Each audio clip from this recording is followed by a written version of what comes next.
What's going on, y'all?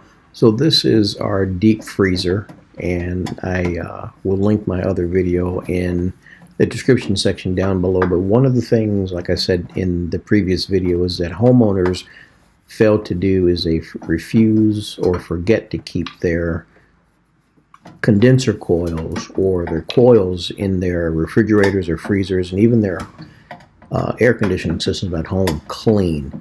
You can save yourself a lot of headache just by doing the general maintenance.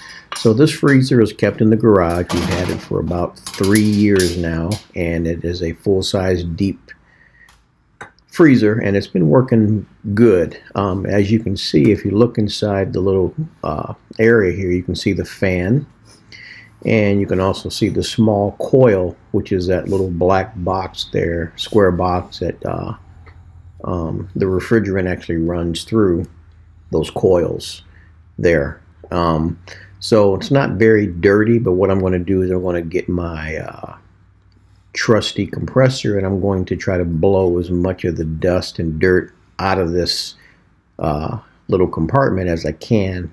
Again, doing some basic maintenance, and I just encourage you guys, if you don't do this at home, to start doing it. You save yourself a lot of headaches in the future, because what can happen is you can actually kill your compressor, which is that black circular looking thing just about where my hand is. So save yourself a lot of money and a lot of headaches by just doing some general maintenance like I'm doing right here.